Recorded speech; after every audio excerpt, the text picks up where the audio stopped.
Fala, doutores e doutoras, tudo bom com vocês? Essa aqui é a nossa aula de número 40, tá aqui em cima para vocês. Chegamos à nossa aula de número 40, então 40 semanas aí fazendo aulas para vocês sobre o direito penal, atuação prática do advogado.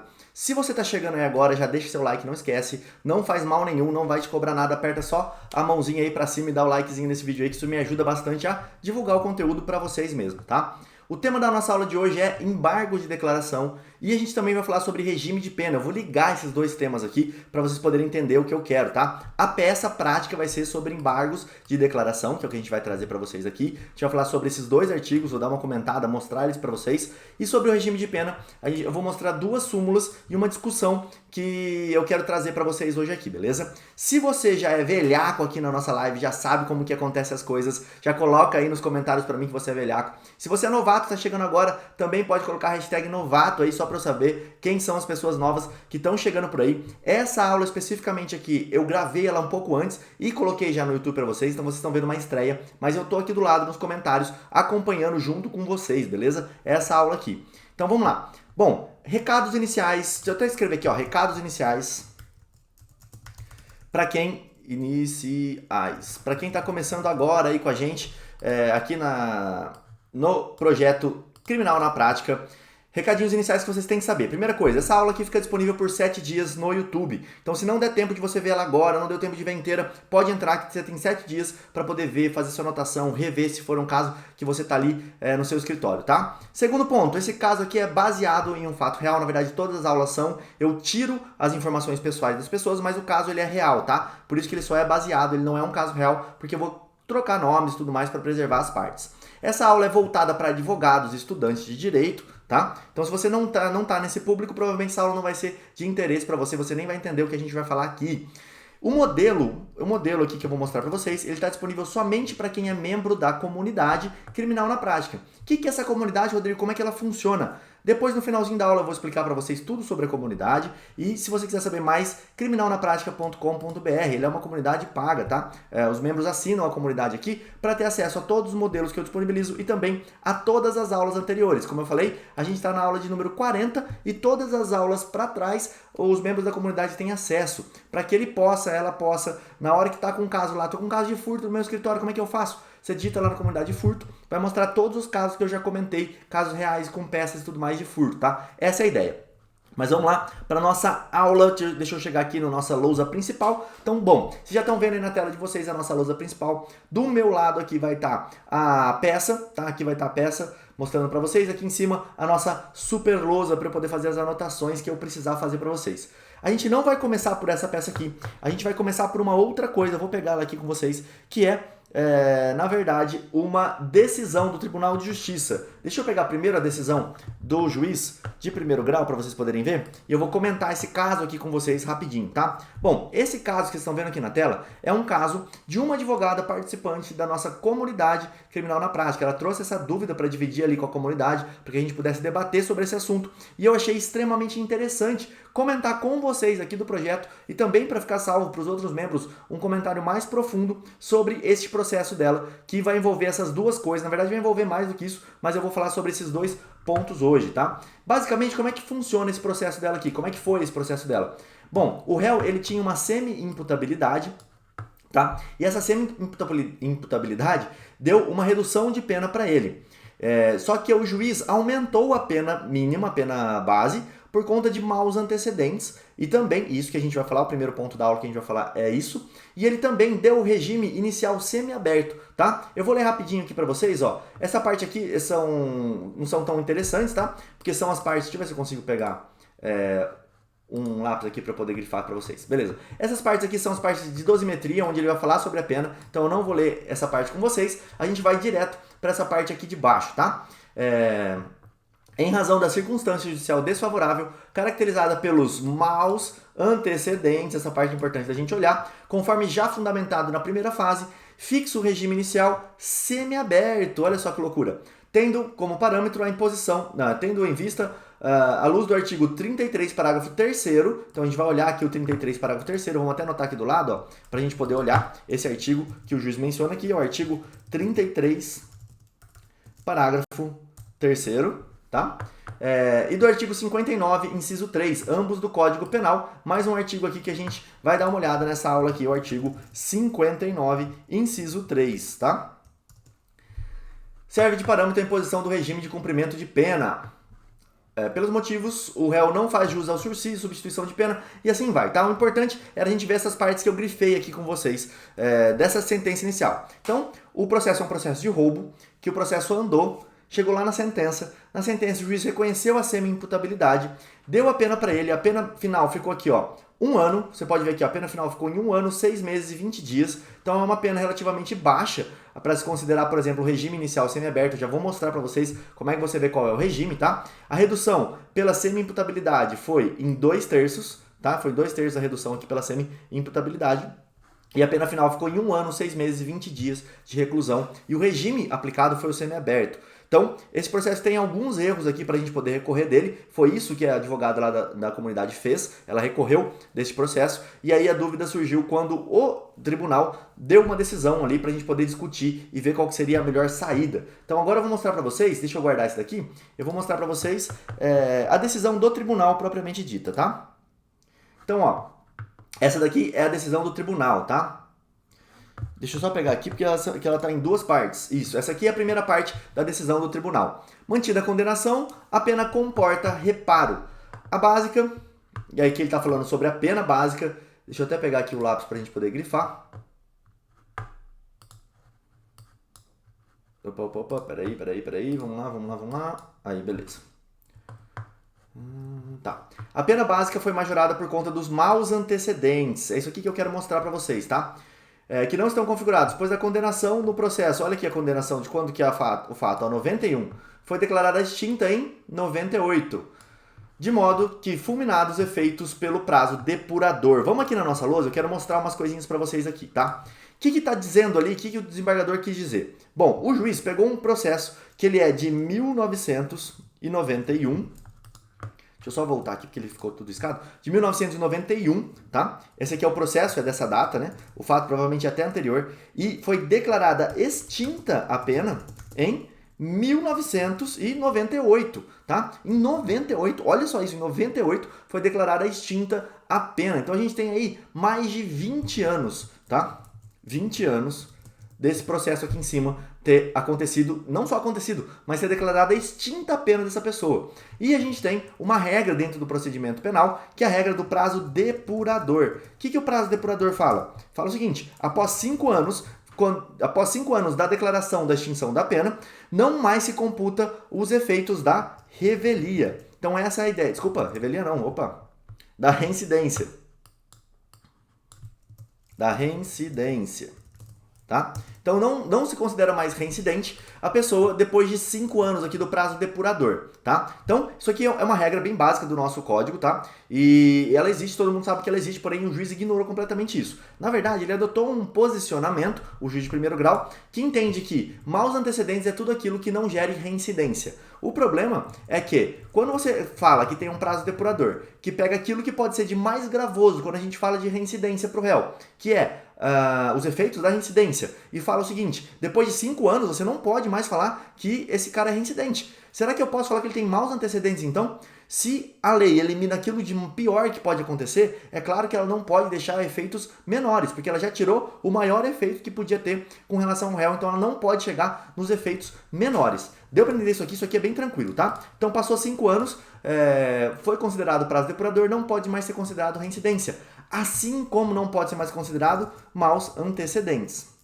Eu já fiz uma aula, inclusive, quem é aí da comunidade vai ter acesso a essa aula, pode procurar lá, que vai achar essa aula específica, que eu falei tudo sobre reincidência, maus antecedentes, assim por diante. Vou comentar ainda nas próximas aulas com vocês, não é o objetivo aqui, é só para vocês entenderem essa parte da sentença aqui do juiz. Então vamos voltar.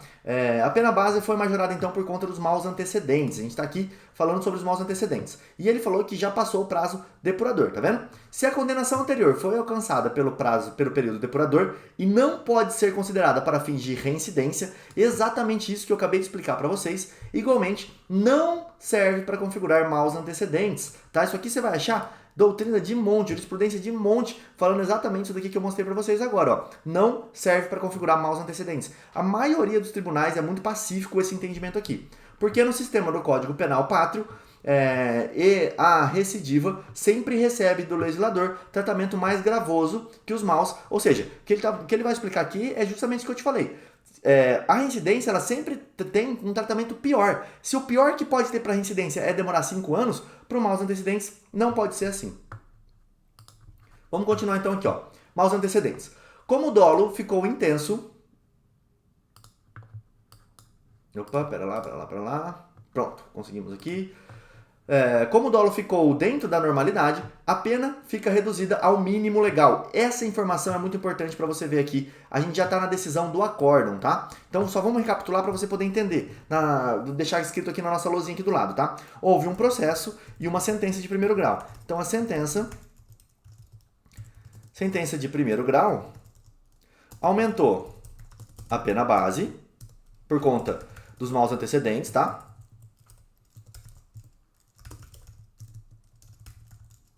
Antecedentes. E também, o que ele fez? Ele deu o regime inicial semi-aberto, tá? Esse foi uma das coisas que a advogada trouxe pra gente lá no recurso dela, tá? A gente já tá vendo o acórdão, a decisão do acórdão. A discussão veio sobre a decisão do acórdão. Então a primeira coisa ela já conseguiu, que foi ter a pena base fixada no mínimo legal. Então não dá pra fixar a pena maior. Então eles colocaram em 4 anos de reclusão e dias multa. Então você pode ver que a pena base ficou reduzida ao mínimo legal. Isso aqui é o primeiro ponto que você tem que saber para você poder entender o que eu vou explicar para vocês.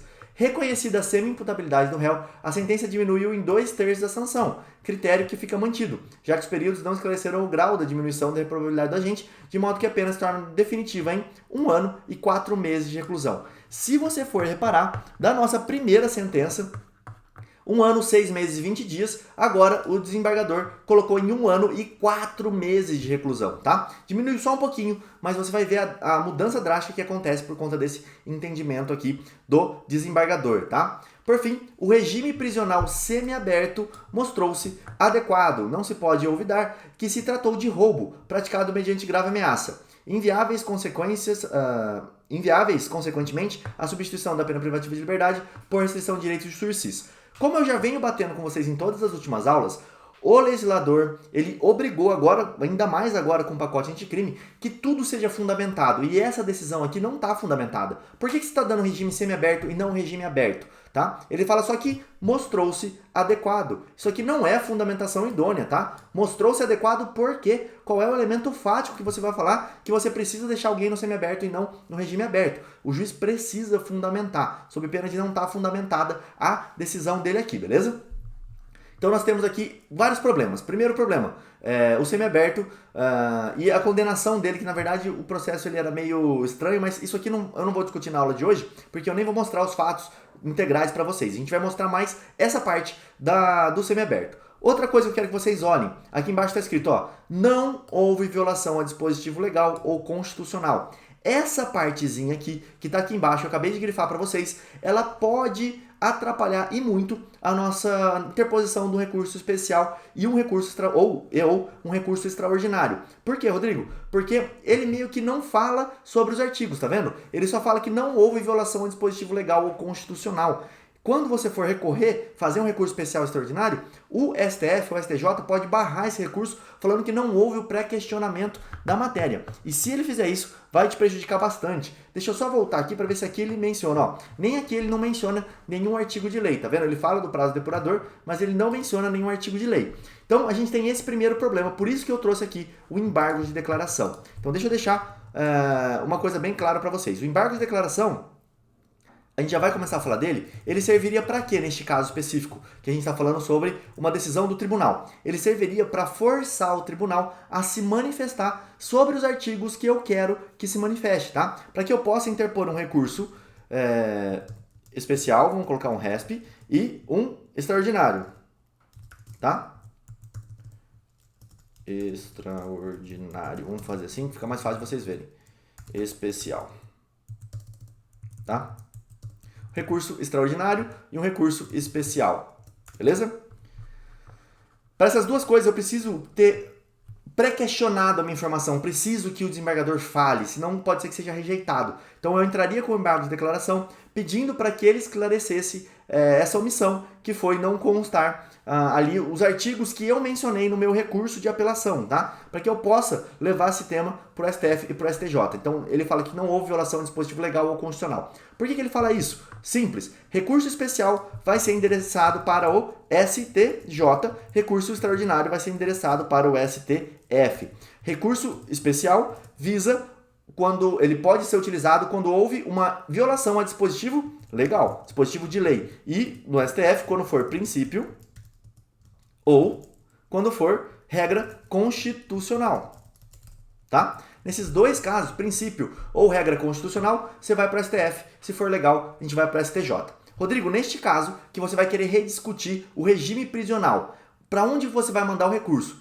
Eu tenho como mandar para o STJ e tenho como mandar para o STF, tá? Primeiro, porque existe o princípio da individualização da pena, existe o artigo 5º que fala que a pena tem que ser individualizada, e quando o cara dá um regime semiaberto e fala que mostrou-se adequado, primeiro, ele não fundamenta a decisão, tem um dispositivo legal da Constituição que fala que o juiz precisa fundamentar. Então eu tenho bastante coisa que eu posso levar para o recurso extraordinário.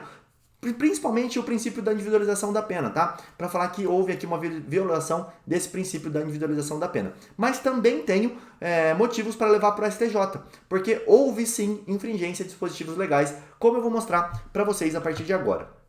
Antes da gente olhar a pena, então, vamos passar aqui embaixo, ó, para eu mostrar essa questão do regime de pena, e aí depois eu mostro um exemplo de embargo de declaração. Esse exemplo que eu vou mostrar para vocês é um embargo de declaração da própria sentença, tá? Visando a modificação de uma sentença, mas é exatamente a mesma coisa que você vai fazer. Deixa eu puxar aqui a nossa lei para a gente poder olhar. Então tá, a gente está aqui no artigo 33, tá? Das penas privativas de liberdade. Artigo 33, a gente está dentro do Código Penal, no artigo 33, nesse artigo aqui, ó. Deixa eu até deixar uma setinha para você saber onde a gente está aqui, ó. Então a gente está nesse artigo 33, a gente vai olhar ele, parágrafo 3º que fala, tá? Então aqui vai ter todas as disposições sobre o regime. E a gente vai vir aqui no parágrafo 3º para ver primeiro o que ele falou. Ó. A determinação do regime inicial de cumprimento da pena far-se-á com observância dos critérios previstos no artigo 59. Então a primeira coisa, que foi aquele artigo que eu anotei lá da sentença do juiz, foi que ele citou o artigo 33, parágrafo 3º, para mudar o regime inicial de pena. Então ele manda a gente ir para o artigo 59. Eu já vou lá no 59 com vocês, eu quero só mostrar, aproveitando que eu estou aqui no 33, esse parágrafo 2º aqui, ó. O 33, parágrafo 2º, vamos colocar até aqui, tá? O artigo 33, parágrafo 2º, o que ele prevê, ó? As penas privativas de liberdade deverão ser executadas em forma progressiva, segundo o mérito do condenado, observados os seguintes critérios e ressalvadas as hipóteses de transferência a regime mais gravoso. Então, como que começa a pena? Aqui tem as previsões, tá? Ele vai começar no regime fechado, o condenado a pena superior a 8 anos, ele já deve começar no fechado. O condenado não reincidente, cuja pena superior a 4 anos e não exceda 8, poderá, desde o princípio, cumprir em regime semiaberto. Lembra do seguinte, sempre que tem a palavra poderá, significa deverá. Se ele, o poderá é pelo seguinte, tem que olhar se ele cumpre os requisitos. Se ele cumprir os requisitos, ele deve, tá? Não dá para o juiz falar assim, nesse caso eu acho que eu vou colocar ele no regime mais gravoso. Nesse aqui não vou não. Que nem é esse caso, por exemplo. O juiz não pode fazer isso. Então, quando você vê essa palavra poderá, ela sempre significa deverá, desde que preenchidos os requisitos. Então, se o condenado não for reincidente e a pena dele for superior a 4 anos, mas não exceder a 8, ele vai começar o regime em semiaberto. O condenado não reincidente, cuja pena seja igual ou inferior a 4 anos, poderá desde o início cumprir em regime aberto. Então, quando eu tenho uma pena, vamos até deixar maior aqui para vocês verem. Quando eu tenho uma pena, opa, peraí que eu mudei para mim aqui, isso, vamos lá. Quando eu tenho uma pena menor de 4 anos e mais o réu não é reincidente, tá? Estou escrevendo rápido aqui, então às vezes saem uns erros aí, tá? Não é reincidente. Então vamos lá. Pena menor de 4 anos, mas o réu não é reincidente. Então o artigo fala em pena igual. Inclusive aqui, ó, pena menor ou igual.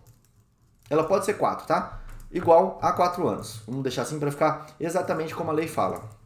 Mas o réu não é reincidente. O que isso aqui é igual? Isso aqui é igual a regime aberto, tá? todo caso que você tiver um réu que a pena for menor ou igual a 4 anos e ele não for reincidente, a pena começa no aberto. E se ele for reincidente, Rodrigo? Se ele for reincidente, tem gente que entende que ele tem que começar lá no fechado. Vamos ver aqui na lei para eu mostrar para vocês, ó. Fala que ele tem que começar no fechado. Por quê? Porque o condenado não reincidente. O requisito para ele começar em semiaberto seria que ele não fosse reincidente. Então todo réu reincidente começaria no regime fechado. Mas, todavia, contudo, entretanto, a ideia é que o juiz pode, neste caso, como ele vai beneficiar o réu, ele pode modular a lei. Lembra? Em direito penal, sempre a gente pode modular a lei para beneficiar o réu, nunca para prejudicar, tá? O poder punitivo do Estado é limitado ao que está na lei. O poder, vamos dizer assim, de conceder benefícios, ele não está limitado ao que está expressamente na lei. Posso fazer analogia, se for em bona parte, se for em mala parte eu não posso, se for prejudicar eu não posso fazer analogia, e assim por diante.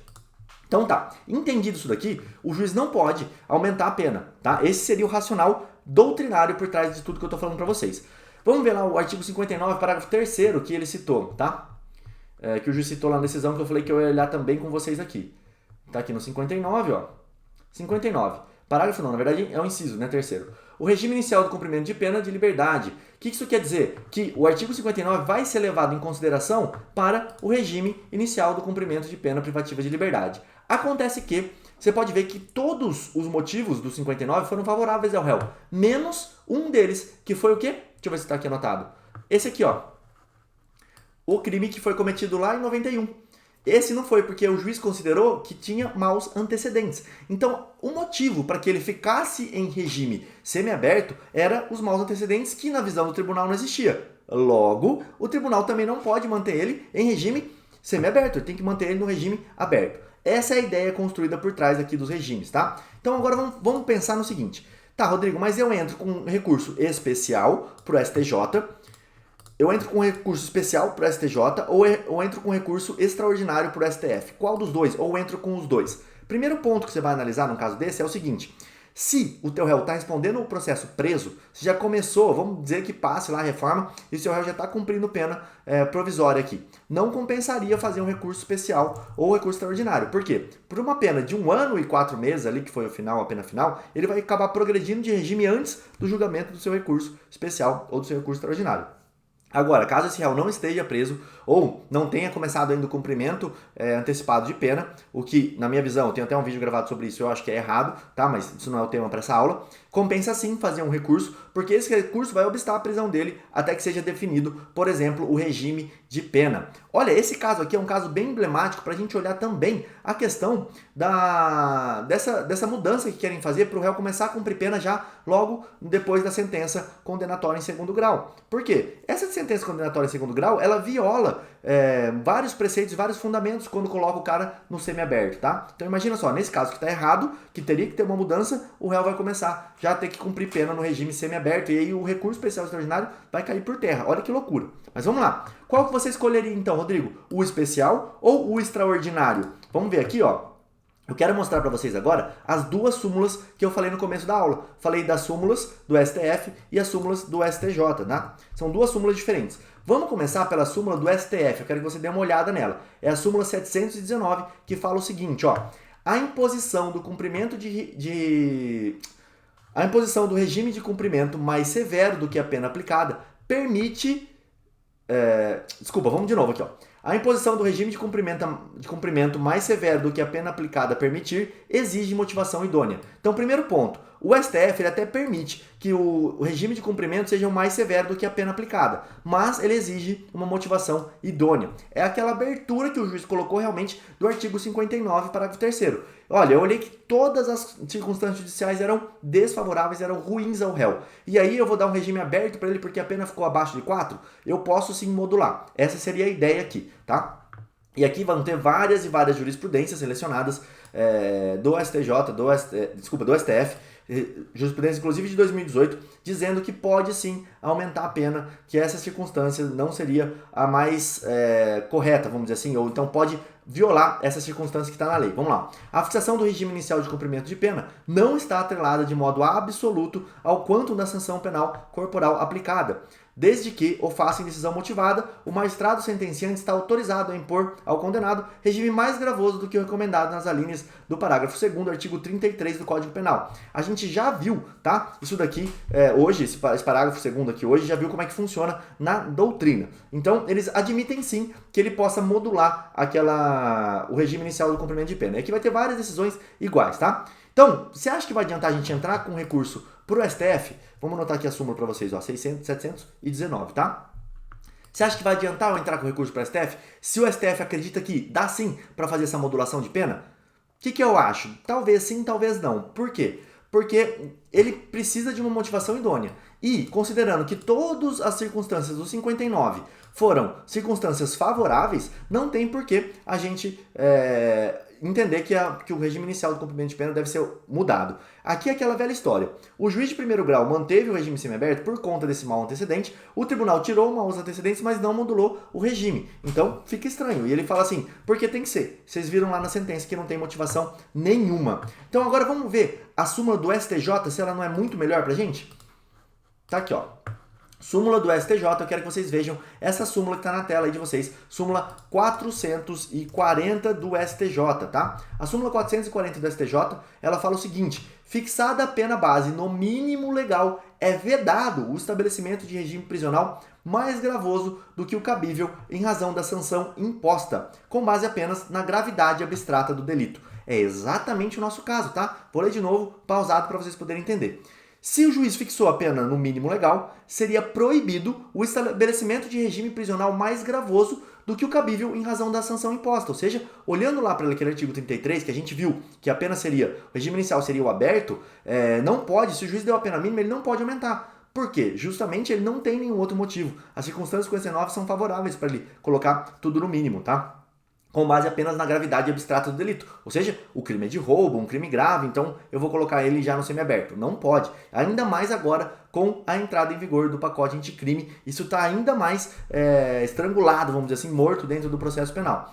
Olha aqui, outra coisa que eu quero mostrar para vocês. A súmula do STJ é de 2010. E a súmula do STF, ela é uma súmula, eu não sei se vai estar aqui, mas ela é uma súmula de 2003, está aqui embaixo, ó, de 2003, ela é uma súmula bem mais antiga do STF. Então eu vou utilizar a súmula mais nova e vou entrar com recurso para o tribunal que está mais propenso a aceitar aquilo que eu quero falar, beleza? Então eu vou mostrar aqui para o STJ que é sim o caso que está aqui dentro, tá? Aqui vai ter as jurisprudências que levaram o STJ a dar essa decisão, tá? Vão ter várias jurisprudências aqui. Esse é o site do STJ, é só você entrar lá, você acha essa consulta aqui, tá? É muito grande, eu não vou ler tudo isso aqui para vocês, não. Então, deu para entender como é que vai funcionar essa parte do regime prisional que eu queria falar com vocês? Então agora a gente vai entrar na parte do embargo de declaração. Vou mostrar para vocês o embargo de declaração.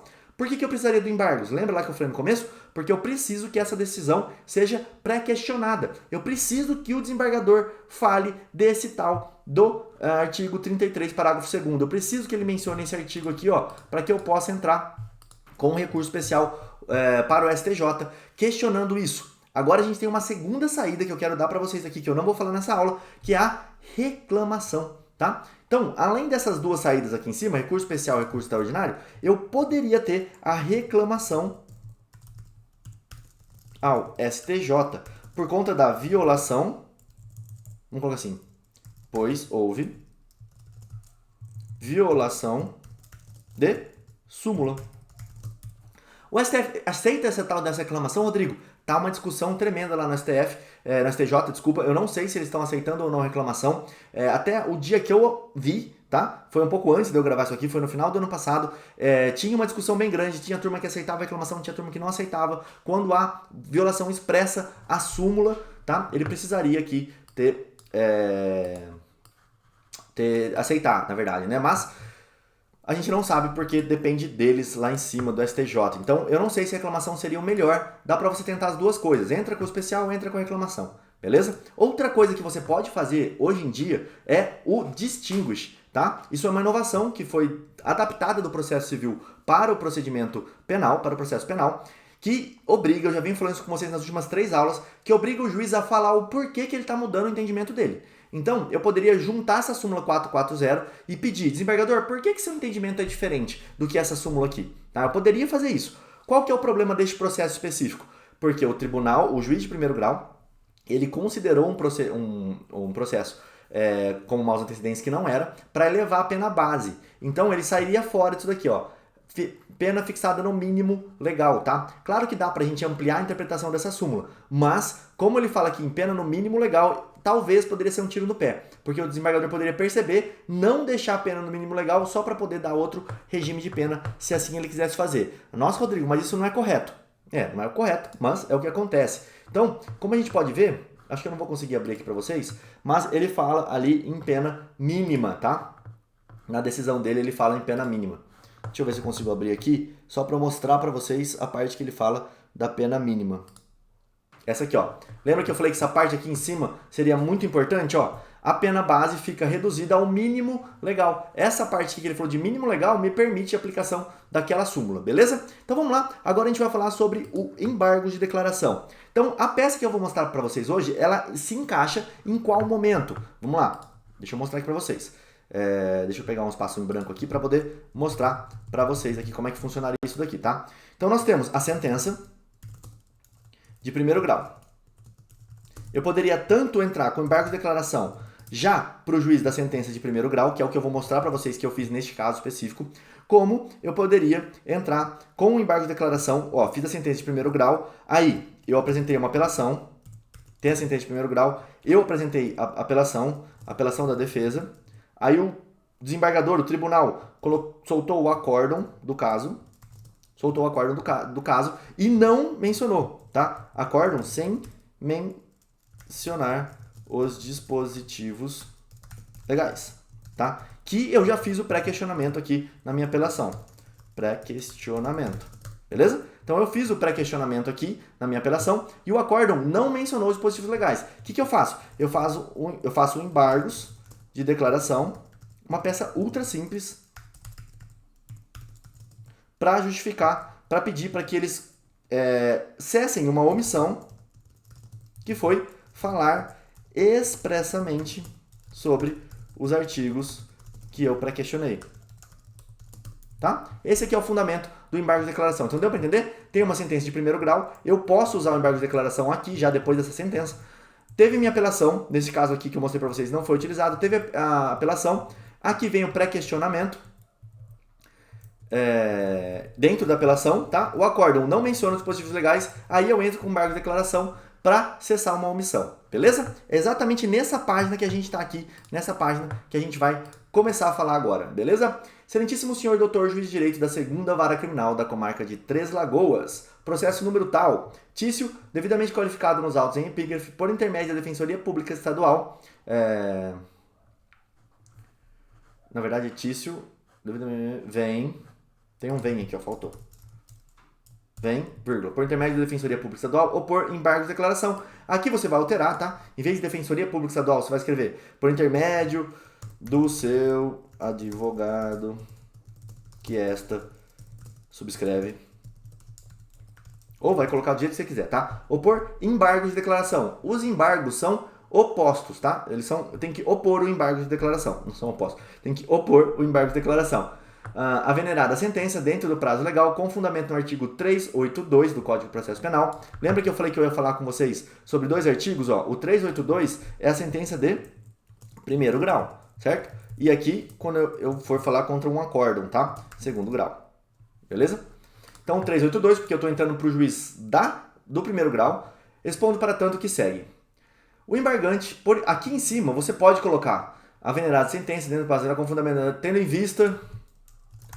em vista contradição na sentença. Você pode colocar essa parte aqui, ela fica como opcional para você, tá? Pode ou não colocar. Essa parte aqui seria a fundamentação da fundamentação, vamos dizer assim. Então isso aqui é opcional, tendo em vista contradição na sentença, porque eu já vou explicar aqui para baixo, tá? O embargante foi condenado por infração ao artigo 33 caput da Lei 11.343 a pena de 6 anos de reclusão e o pagamento de 600 dias multa.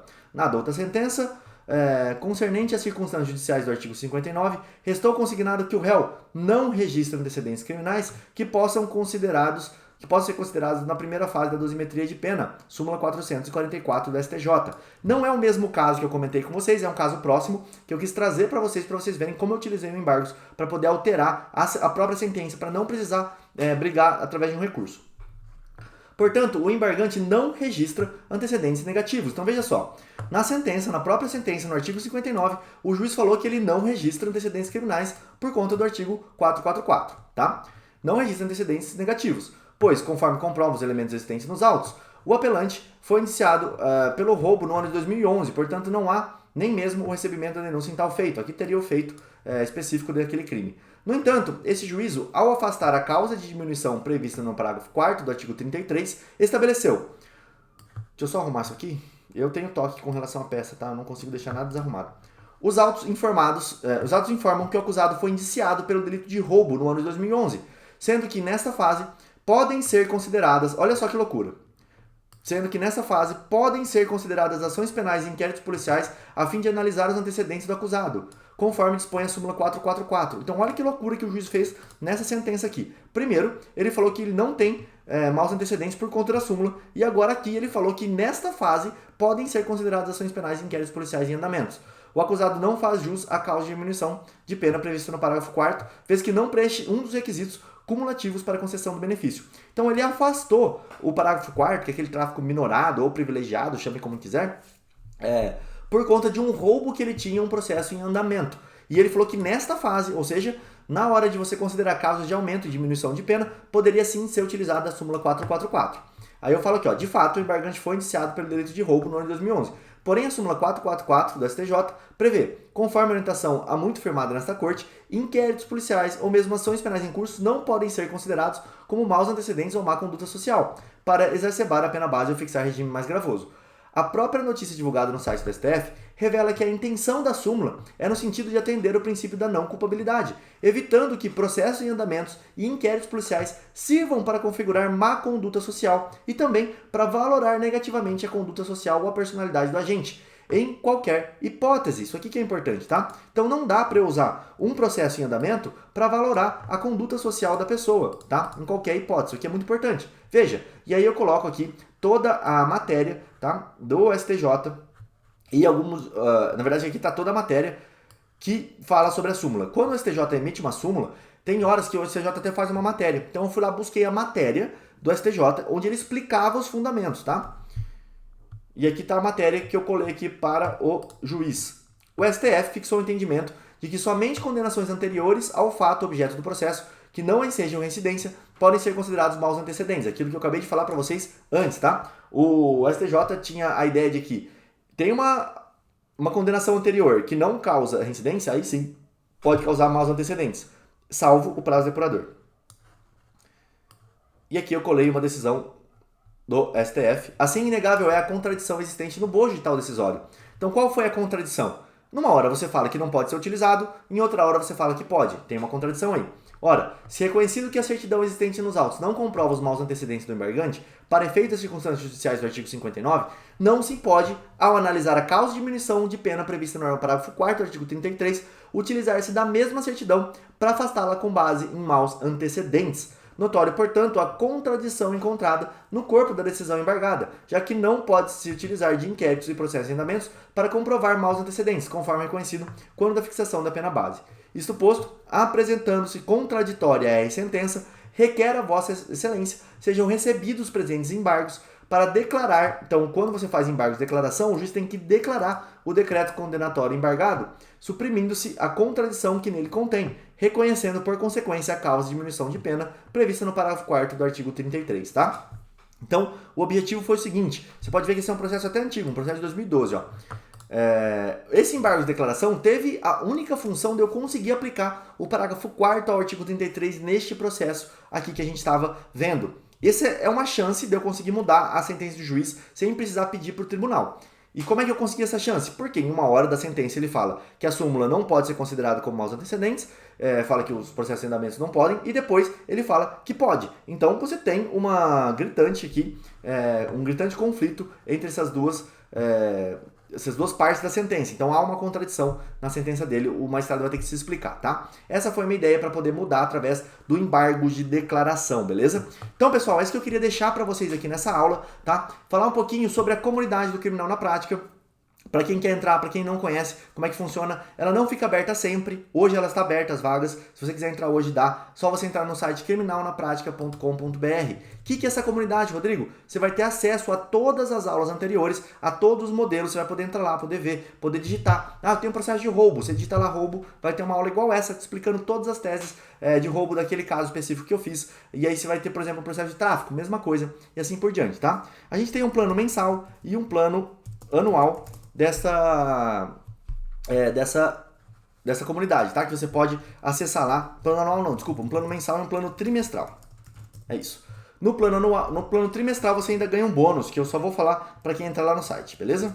Então é isso aí. Preços, como é que funciona a comunidade por dentro, tudo mais. Mais detalhes, entra lá no site criminalnapratica.com.br.